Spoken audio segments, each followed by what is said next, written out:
Hello and welcome to Joy News today with me, Noella Karen-Yali. Coming up, it's been 2 days since the Ghana Armed Forces began an investigation into the assault on Joy News journalist Carlos Coloni and some civilians.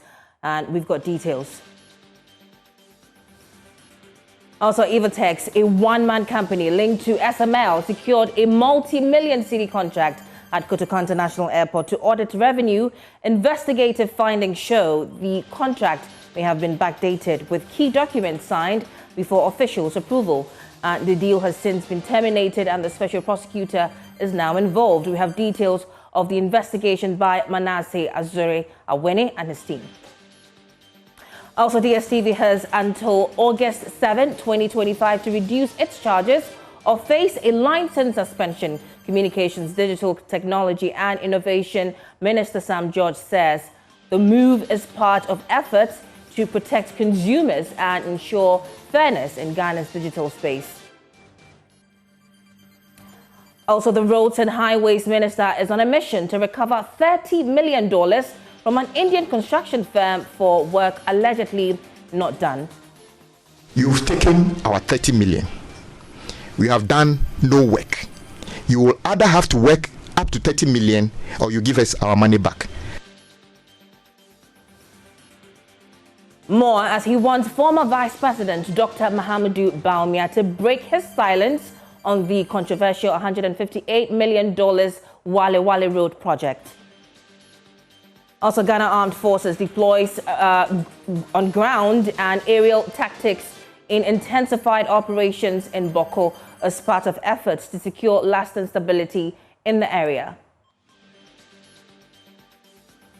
We have business, sports, showbiz, and world news within these 60 minutes. Remember, Joy News is independent, fearless, and credible.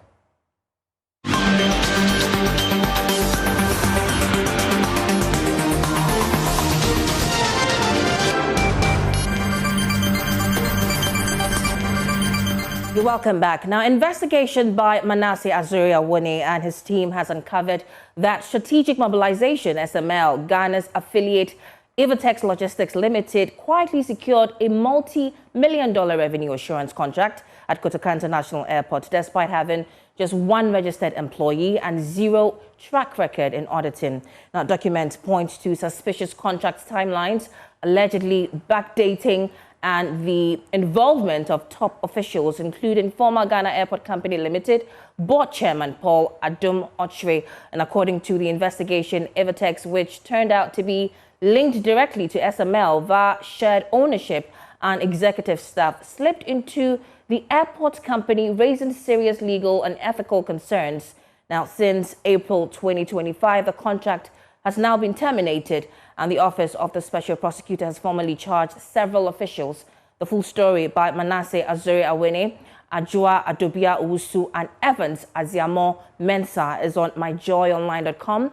For now, let's put words to the figures in this investigative piece, and lead data analyst and research analyst as well here at Joy News, Isaac Ofieje, joins me in studio. Isaac, you're welcome. Thank you. So tell us what, this whole expose is about. We will definitely put words to the figures, and we start with the timelines. We are taking you through the whole Evertex, Ghana Airport Company contract, and this is what we are going to do. We are starting from June 2024. This, according to the investigative report that is available on My Joy Online by the Fourth Estate team, says that the procurement process from the Revenue Assurance and Audit contract began at the board level of Ghana Airport Company, as confirmed by former board chairman Paul Adom-Otchere. So simply put, June, when the whole thing started, normally the procurement process or the need process will start from management before it goes to the board. But according to the report, the entire arrangement started from board before it came down to management. Right. Let's go to August 2024. If you can go back to August 2024, let's see what happened. This is where internal audit reports were actually completed. And per what we are learning from the report, GHCL completed an internal audit report in August, which pointed to possible under-declaration of cargo revenue, right? What happened was that the report recommended installation of proper accounting system, not necessarily, by outsourcing, but they had to go ahead and say that, well, we do not have what it takes, the time and the resource person to go ahead with it, so let's outsource it. The infraction here, according to the report, is that the Ghana Airport Company claimed this report necessitated the contract, but processes had actually already started in June, 2 months earlier. And this is where it gets interesting. August 16, 2024, then we have a DevNest Systems appears before the board, right? So the whole process started with a company called DevNest, which appeared before the board of the Ghana Airport Company. And they said, DevNest System, not Evertex, appeared before the GACL board and made a presentation. The board approved a service fee of 16.5%. It means that whatever you're able to recover, you get 16.5% of that, and any excess revenue over the benchmark projection. And according to the report, minutes show that DevNest was introduced or instructed to submit a proposal and draft contracts. The board also directed management to seek Public Procurement Authority approval for single source procurement from Denver. Then what happened between August and November was that there was a switch, right? This is what happened. Now, in a single source procurement request for from the PPA, Evertex, not DevNest, was listed as the contractor. Okay. Right? So you have DevNest that went to do the presentation, the bidding, right? At the board level. Then what happened was that the contract is now awarded to Evertex, according to the report. Now, this is what happened. They say Ghana Airport Company Managing Director then, Adom-Otchere, later explained this switch using a letter from the CEO of DevNest recommending Evertex for the job. So you have Evertex or Denver's going to do the presentation. And a totally new company and that they are now recommending Evertex to Ghana Airport Company that, well, we do not have the expertise. And we think that, Evertex is in best place, I think best place to actually go ahead with this contract. Now, what the infraction here is that the company selected Evertex, never presented to the board, right? No proven capacity, and was recommended by a private party, which is DevNest. And this, for the Fourth Estate, was a big red flag for them. Now, let's look at some of the irregularities that happened between 2nd and 12th, December 2020, December 2024. And this is the whole thing. Let's start from 2nd December. It says that PPA approved the contract and issued a letter in 2nd December. Then 3rd December, PPA letter received by the MD of Ghana Airport Company. So a day after PPA had done their due diligence and they had approved, Airport Company received the letter. Then 11th, the MD then forwarded the PPA letter to the procurement director with instructions to proceed. Then what happened on the 12th was that the procurement director then received the notes and drafted award letter. However, the contract is dated, the entire contract that we're talking about is dated 4th December, right? Okay. So you have the PPA letter being received by the MD on 3rd. Then you have the MD forwarding the letter on 11th, right? 11th December, which a note was done and all of that. But the contract that was signed was backdated to 4th. To 5th. To 5th. That for Fourth Estate was another big red flag. Then between February 6th, 2025, this is what happened. Evertex then changes official business scope, right? Where Evertex amended its business registration to include audits, which means that they may not have that, sort of power to possibly do audits, revenue assurance, and software solutions. This was 3 months after winning the GACL contract, right? Now, April 2025, this was when Evertex began its work at the airport, where Evertex started operations in Kotoka International Airport. Then GACL had 1,580 staff, including 9 in its audits, risks, and compliance department. So you have Ghana Airport Company having a whole department for audits with about, 9 members there. But Evertex that won the contract, according to the report had just one, right? According to the data that they got from the Registrar General and Senate as well, right? So, in fact, this whole thing, they had to they had to actually reach out to the ICAG to confirm whether Evertex had the license to go ahead to do, the audit. And they got Fourth Estate got the indication from the ICAG that, well, we have not given them that sort of contract to go ahead.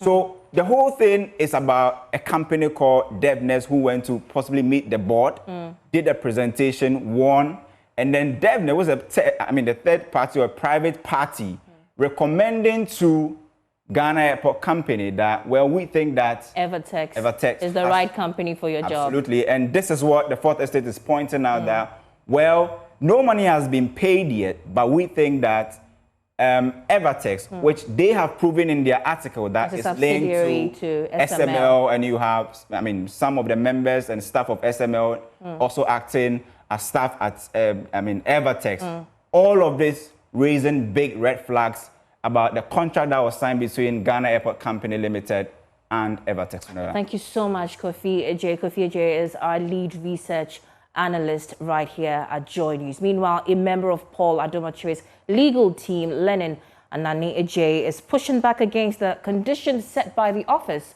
of the Special Prosecutor, OSP, following the formal charging of the former board chairman of the Ghana Airports Company Limited, GACL. Now, Paul Adom-Otchere, speaking on Joy News desk, lawyer Anani Ajayi raised concerns about what he described as procedural irregularities, including limited access to his clients, the imposition of stringent bail conditions, and what he suggested may amount to unfair administrative discretion. He further clarified that while the OSP claims Mr. Adom-Otchere has been formally charged, his legal team has not received a charge sheet or seen evidence that formal charges have been read in court. Nothing noted, I beg your pardon, that their client can only be cautioned and interviewed. Now, Lenin Anani Ajayi maintains that Mr. Adom-Otchere has fully cooperated with investigators, voluntarily submitted himself to the OSP as well, and poses no fight risk, arguing that the bail terms could reflect those realities rather than serve as punitive measures. Our initial engagement at the Office of the Special Prosecutor, our client was weeks away. Eventually, deep in the night, we discovered it was at one of the national security facilities, but we're still yet to have access to him. However, the team is scheduled to meet the Special Prosecutor's team this morning, and so we are confident that we would have access to him in good time. Why do you think you've not really had access since last night? What is at play here? Davin didn't tell you where he was until you found out that yourself? Again, I'm unable to say why, but we all know that a suspect or a person who is detained access to his counsel must be unfettered. And for us, the need to know where the suspect or accused is, it's not just a constitutional ordainment, but then it's also the fact that in specific circumstances, people have needs, people have medical needs, others, people have dietary requirements, and so it becomes necessary at all times, while keeping the person to make sure that his welfare and well-being is also well attended to. And so it's rather unfortunate that we've not been able to, contrary to reasonable expectation, but we are confident we would this morning. To comment directly on the recent detention of Paul Adom-Otchere, the special prosecutor responded to reports claiming he owned no landed property. He was addressing members of Parliament's Constitutional, Legal and Parliamentary Affairs Committee, currently touring selected institutions. Indeed, when we go to court, when we charge people, when we go to court, we don't oppose bail. Other prosecutions, have we ever opposed bail? Last week, Wednesday, I did an agreement in respect of the MPA matter. When it got to bail, I just got up and told leadership that we are not opposed to bail, so we are leaving it in the charge. We don't oppose bail. We do not use bail to punish individuals in this office. What we do is just to secure by law your attendance in respect of the investigations, and if we are minded to take it to court, if we think we have the requisite evidence. So here, when you are, this is to the general public, when you are invited, it's not an invitation. When you are directed to come here as a suspect, mind you, you have to post bail. And that is why in the direction, the communication directing, we tell you that you may come along with counsel of your choice. Immediately you go for counsel of your choice. The person, by his or her training as counsel, knows that if you are being directed to show up as a suspect, you will be required to post bail. I'll come to it.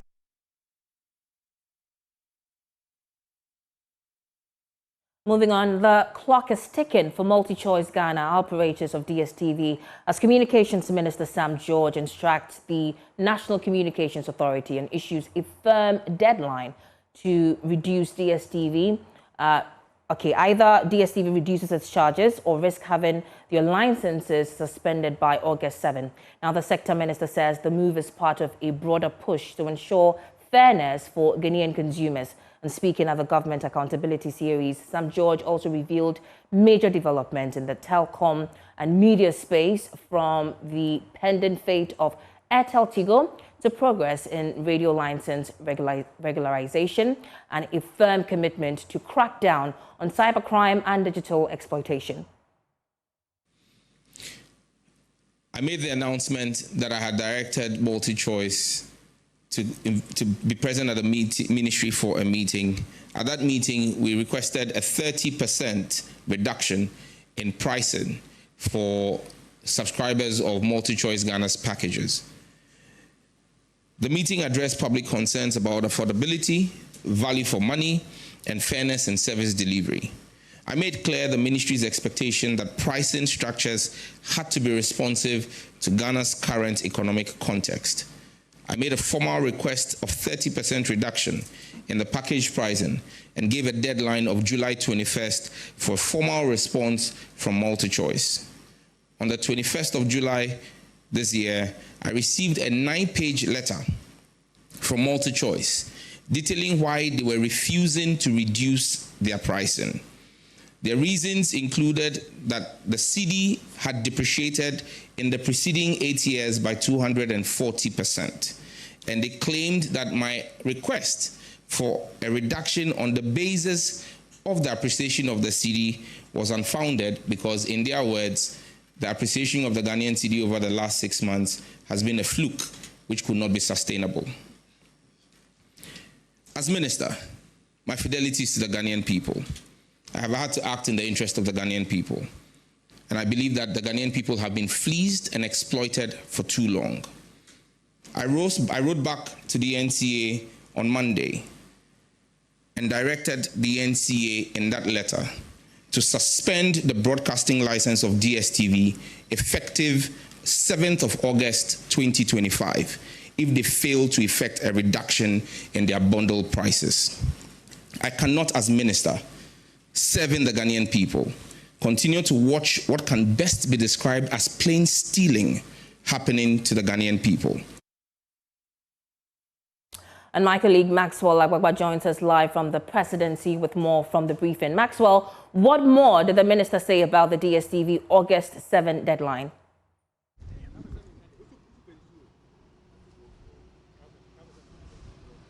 Hello, Maxwell? What? Noella, can you come again? The line is not too clear. I'm saying, what more did the minister say about the August 7 Noella, deadline for DSTV?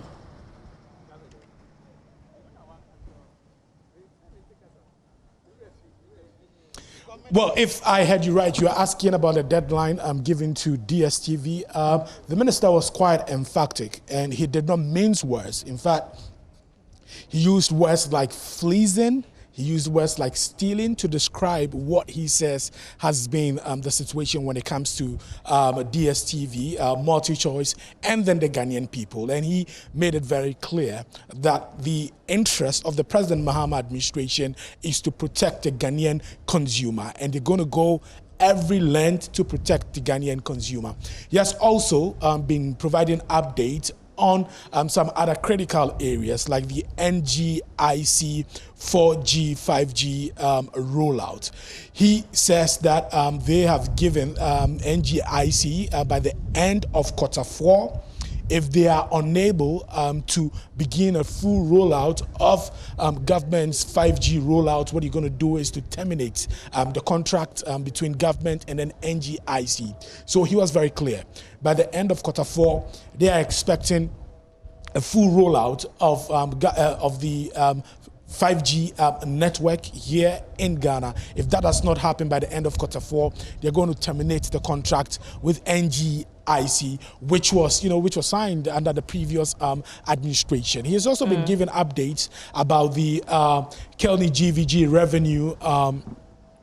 revenue monitoring contract. He says that he is not going to extend that Kelny GVG contract. And once again, he was very clear and emphatic that the government is not going to extend, that contract with Kelny GVG. Another issue that came up very topical was the issue of so-called data drainage. We've seen that complaints by a section of the public on social media, on X, especially, and then also on Facebook. He indicated that a committee, a task force that was set up at the Communications Ministry to deal with such complaints have investigated the issue, contacted some of the people who make the claims. And when they check, it was really as a result of the apps and then sometimes, what the subscribers were subscribed to. So he said that it had nothing to do with the MNOs. It was purely behavioral.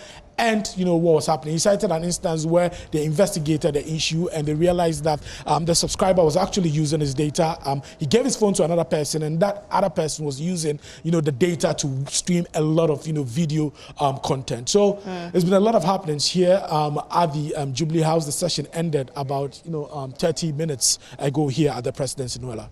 How about the pending fate of Airtel Tigo? Did he say anything about that?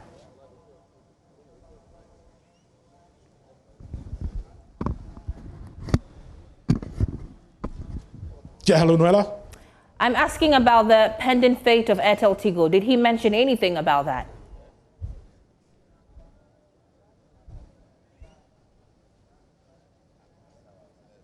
Hi, Maxwell.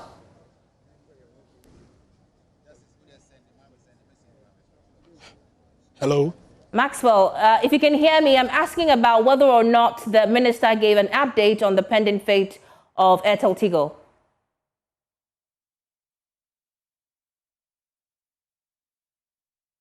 All right, and so we are experiencing some delay in transmission, as in talking to my colleague Maxwell, but we'll rework our lines and get back to you with details. But let's move away from that and bring you something related to the presidency, because President John Mahama has tonight condemned the assault on Joy News journalist Carlos Coloni and another civilian by soldiers, stressing that he is a card-bearing member of the Ghana Journalists Association and will not supervise or tolerate attacks on journalists. Speaking during the swearing-in of the last batch of deputy ministers, the president announced plans to convene a meeting between the media, the GJA and security agencies to reorient security personnel to treat journalists as partners in national development. We will hear from the president shortly, but first, the Ghana Journalists Association has given the police, the armed forces and the national security 7 days to act on recent assault against journalists or face a media blackout. Joy News journalist Carlos Coloni was reporting at a demolition exercise at Spintex when he was attacked by uniformed operatives. While interviewing an eyewitness, the individual was beaten. Carlos was struck twice in the neck, his equipment taken, and he was forcefully taken to a national security office at Blue Gate. He was released hours later, only after the Interior Minister intervened. At a press briefing, GJA President Albert Dumfo did not hold back, warning they may blacklist the security institutions and pursue legal actions both locally and internationally. We demand that the Ghana Police Service and the National Security provides a public explanation for the arrest and detention of Carlos Coloni and his cameraman. Additionally, we request the immediate release of any findings or internal reviews conducted regarding the uniform officers involved. If the Ghana Police Service fails to act decisively within the next 7 days, as already stated. The GJA, in consultation with key stakeholders, will announce a nationwide media blackout of all police activities. We can now hear from President Mahama, who has condemned the assault on my colleague Carlos Kaloni and a civilian by soldiers. He declared that as a card-bearing member of the GJA, he will not tolerate or oversee any attack on journalists. Allow me to condemn in the strongest terms the recent incident involving the manhandling of some journalists by our security personnel. Such conduct is unacceptable and will not be tolerated. I've instructed that the incident be thoroughly investigated and that the officers involved be sanctioned accordingly. As a card-bearing member of the Ghana Journalists Association, I will not preside over a government that abuses or intimidates journalists in the lawful exercise of their duty. A free and responsible press is indispensable to our democracy, and we must all work to protect the media. I'll soon convene a meeting between the heads of the security services and the leadership of the GJA to plan a program to orient our troops to recognize the media not as enemies, but as partners in development.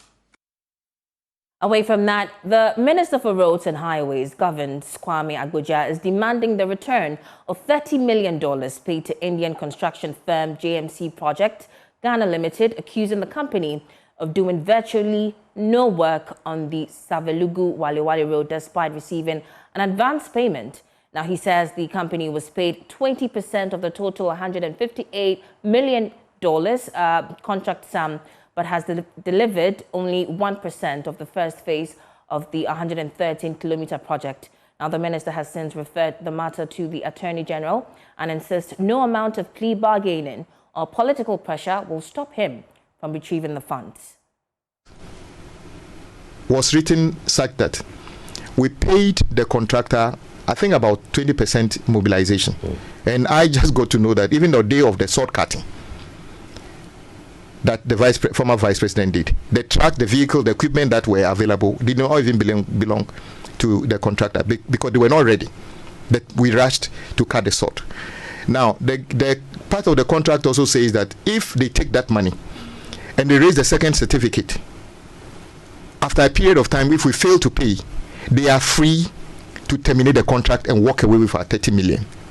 Oh, it's actually 30 million. 30 million. And I'm saying that if you are a Ghanaian, a lawyer, an engineer, and you take, assuming it's a FIDIC contract, you take that contract, there's an opportunity for you to do a specific condition of contract. And you wrote a contract and say that we can pay somebody. Forget about where the person comes from, whether India, Japan, doesn't really matter.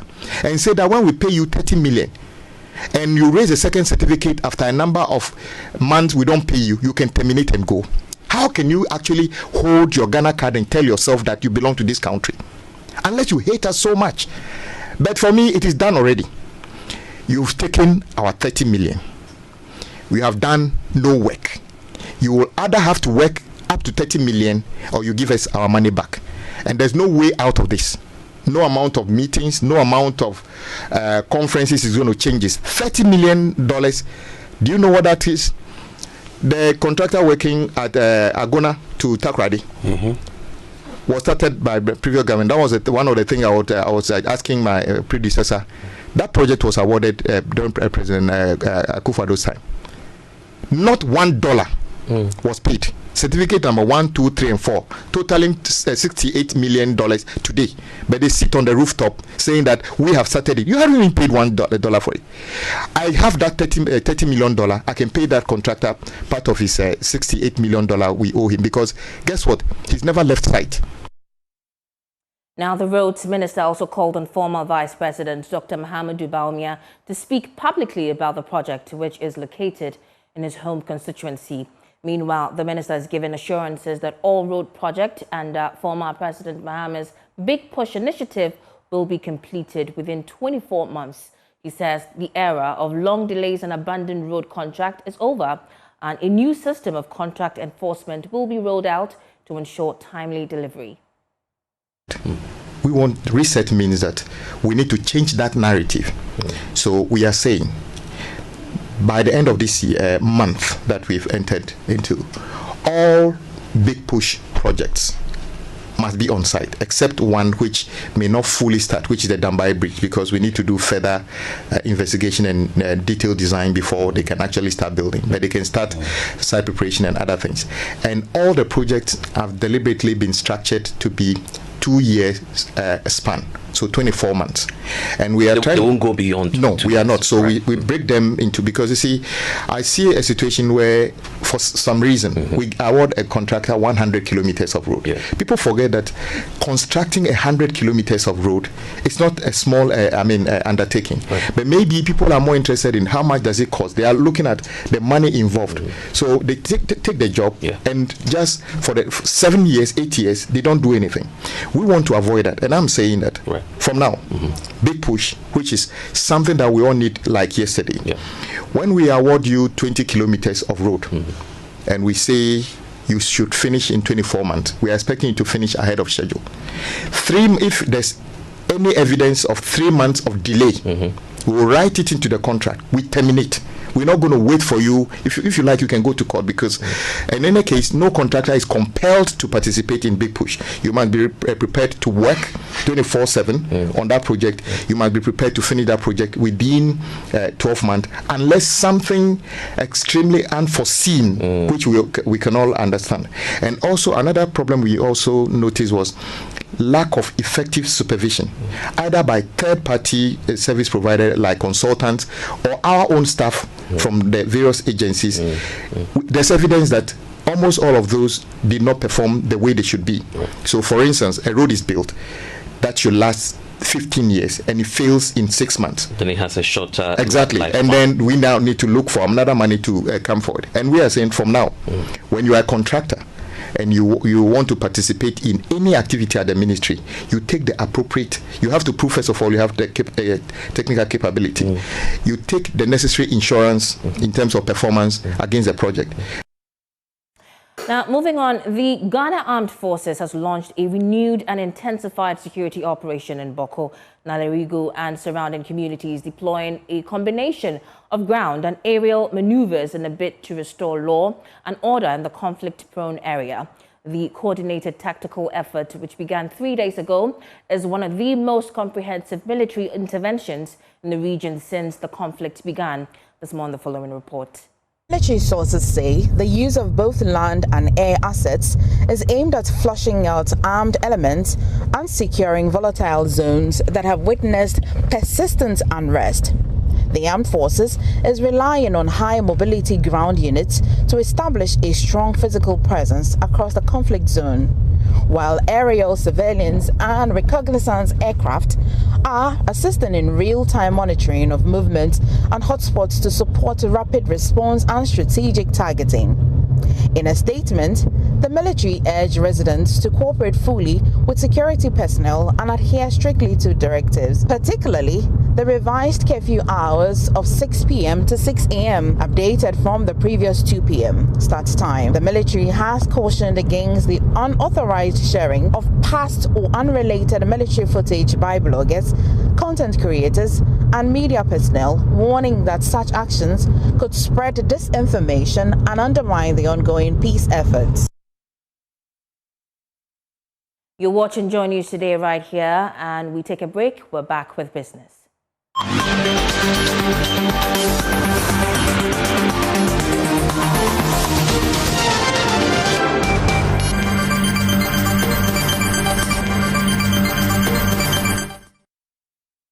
You're welcome back. Now, exactly a week ago, the minority in Parliament walked out on the mid-year budget presentation by Finance Minister Dr. KCL Atoforsen. Now, 1 week later, the group again walked out as the Deputy Finance Minister concluded the debate on the presentation. Before that, both the minority and the majority leaders had taken entrenched positions on the state of the economy as they wrapped up debate for their respective sides. So it started with drama and ended with drama. Parliamentary Affairs correspondent Kwekwa Santa reports. It's exactly a week since Finance Minister Dr. KCL Atoforsen presented the media budget review to Parliament. At the time, the minority walked out and said there were pressing national issues they wanted to address, particularly the violence at the Ablekuma North rerun. Today, too, the minority have walked out as the Deputy Finance Minister concluded debate on the presentation made by his boss exactly a week ago. Before we get into that, the minority and majority leaders concluded the debate today, with the minority leader beginning with some songs. Jetanya lawo fiade, nye lawo sidi, oma lohu. The minority leader spoke about the city, spoke about the 24-hour economy, and his general conclusion was to the effect that the NDC simply have not managed the economy as well as they want the public to believe. The Bank of Ghana announces fairly tail exchange rates. Businesses desperate for foreign currency cannot access a single dollar from our banking system. They are forced into the shadows of black markets. Of the banking sector, the billions that went to your financiers that you couldn't take steps to protect. Today, you claim that we messed the economy. The evidence is there, and you've exposed yourself. 60-40 is what you are called on the street of Accra. 60-40. 60-40 is your new name. 60-40. Give me 60, take 40. That is your new name. But I dare ask, what are the incentives for the private sector? A situation where instead of creating jobs, you are sacking our youth from having their jobs. Then you say you are creating jobs. What foundation are you mounting this vision on? Majority Leader Mahama Yariga fired back, insisting that some of the points that have been made by the minority were simply not true. It takes intelligence to know that you can use exchange rate to pay your debts. It takes wizardry, economic wizardry, to know that you can use exchange rate alone to pay a lot of your debt. Why didn't Ofori Atta use exchange rate to pay the debts? What is the value of spending when you spend hundreds of millions of Ghana cedis to dig a hole in the name of building a cathedral for God? What is the value of spending? How can you commend yourselves for spending when you are spending monies, digging holes, and cathedrals were not emerging from those holes? When the minister stated that he was going to begin to put US dollars in our foreign accounts and Ghana cedis in our local currency accounts, a colleague minister, a minister of state shouted, why is he going to do that? All the time when we come, we build these funds, and the day we leave office, and people will come and squander all the funds. Then came the time for the Deputy Finance Minister to do what is usually done at the end of these debates, to conclude and offer some final remarks.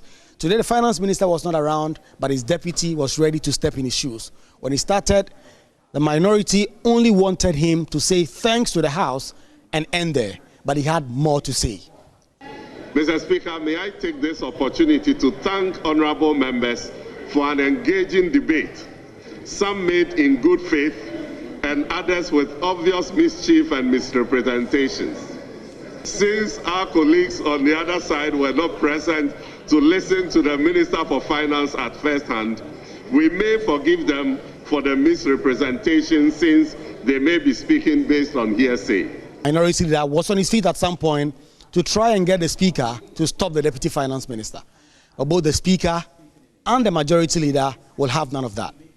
Sensing they were not going to get the Speaker to stop the Deputy Finance Minister, the minority walked out. The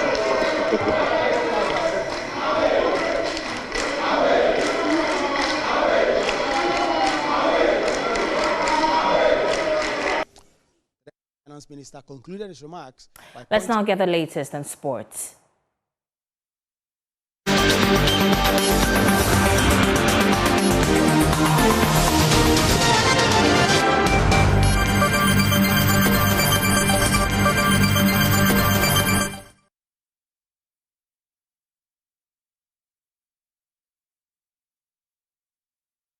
Let's do sports now on JN Today. My name is Haruna Mubarak. Now, the Director General of the National Sports Authority, Yao Ampofo-Ankra, has raised concerns about the poor state of the Baba Yara Stadium, describing it as unfit to host any game.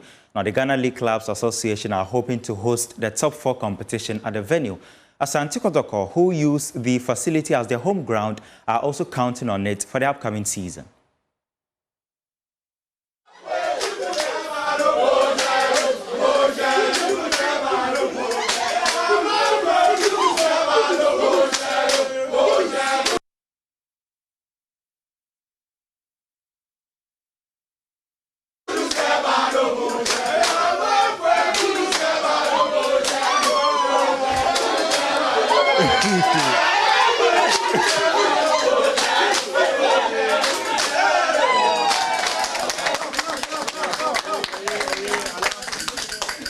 No wonder they are associating themselves with the Joy Sports Invitational Tournament. Thank you very much. Thank you very much. Let me have a conversation with you.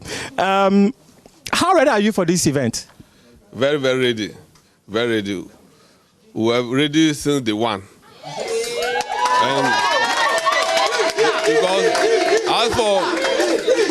as for YEA, we have a very good sports team. You know, this is a youth organization, and this organization has so many footballers. Sure. So many footballers. I'm sure after this tournament, most of them will be put in the Black Star.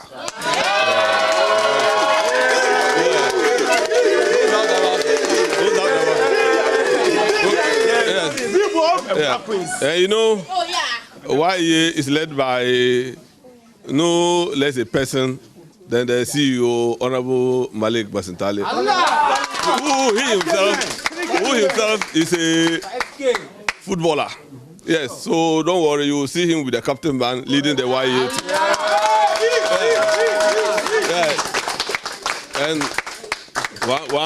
one funny thing is that I don't know the organization that will be facing YEA, but I'm very sure the moment they see the lineup of YEA, they themselves start weeping. Sorry for the wrong inserts. This is actually the YEA brimming with confidence ahead of the Joy Sports Invitational scheduled for August 9. And that's your sports on JN Today. My name is Haruna Mubarak.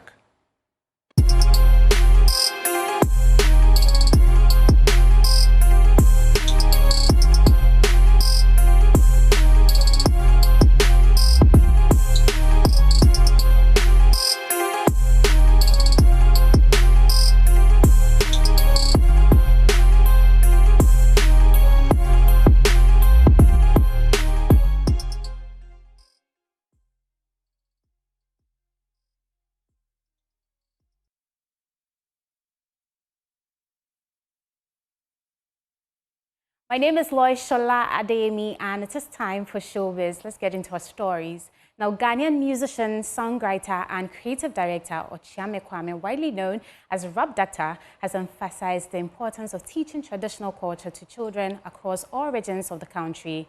In an interview with Kwame Dadzi on Daybreak Hits, he expressed concern that many Ghanaians have lost touch with their true identity. According to him, integrating cultural education into schools is essential to help children understand who they are and connect with their traditions that define them. So your observation, does it stem from education in private international schools or in general in public schools as well? Well, I was telling the story of what happened in an international school to my son. You know, my son and his art teacher interacted, and then art teacher said that if you, when a priest paints himself, I think they were discussing body painting and what it was used for. And when a priest paints himself, and that priest is that fetish priest, as he said, is evoking the evil spirit. And then my son fought back and said, no, it is not fetish, it is a traditional priest. Yeah. Once you call it fetish, you have marginalized it. And that's how is it that the priest, who is the person telling people to clean the cities, advising the chief, who knows herbs and understands the culture and is a custodian of traditional, artifacts and wisdom, how is he evoke using bad spirits to do good things in the community. So this is what I was talking about. So I think that it is very. Well, moving away from that, Ghanaian actress and filmmaker Zandy Camil says she's ready to sue the CEO of Fast TV after having him arrested for pirating her movie Unseen Beauty. Speaking on Hits FM's Daybreak Hits, Zandy revealed that the television station will have to pay the full cost of producing the film. Yeah. And so what transpired there after the arrest? Do you have any updates? Okay, so when we got there, we went to the police, and then the CEO was just trying to attack me again. What the heck of a video, and I'm like, did you see me with any phone? Like, why? And the police said he should deal with them. I don't know. He was trying to make some calls and all that, but it didn't work. So they actually picked him to the station, and they asked him. They asked him, and then there he became sober and was apologizing. But I told them that I am not ready for that, because when I went there with the intention of talking to him. And then he was also trying to give me that I know my rights attitude. And then working out on me, like I felt disrespected as well. So let's take it on. So copyright agency says, the monitoring team said, okay, then if that's the case, the police have done their part. He should get someone to bill him, and then we move the issue to the copyright office. And from there, they also take it up and see what help they can. Well, and that will be all for Showbiz. For more Showbiz stories, head to my journal line. My name is Lois Shola Adeyemi. Over to you, Noella Karinyai. Thanks so much, Lois, for bringing us Showbiz. But this afternoon, the La Traditional Council has called on President John Mahama to respond swiftly to what it describes as a politically motivated manhunt following the controversial demolition of a warehouse reportedly owned by businessman Daniel Macaulay, popularly known as Magdan. Now, Chief Priest of the La Traditional Council, Nikpa Yamo V, is leading the charge, insisting that the matter be thoroughly investigated and those responsible held accountable.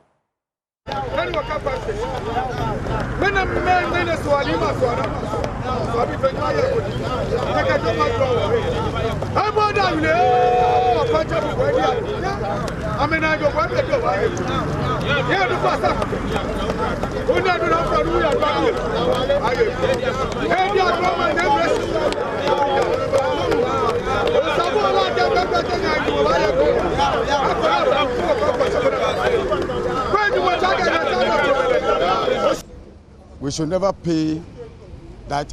Maybe the time Emra Akufo do wo no mo ye say into yen so ya ba be ye say OGD say and this betima tra power until the kingdom come akonga ne be sisa wo enti obu obi ade ne a ochina ye be bu die but when Ghana yen tra Ghana enye niema bi a ense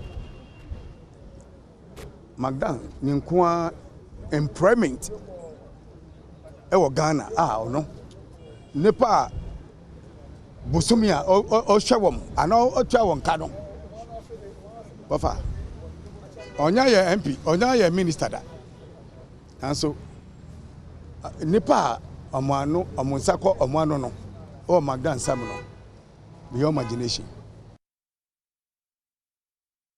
And you heard from Chief Priest Nikpa Yamo VII there. That wraps up our bulletin for this hour. You should log on to myjoyonline.com for more of our local and international stories. I'm Noella Karinyai.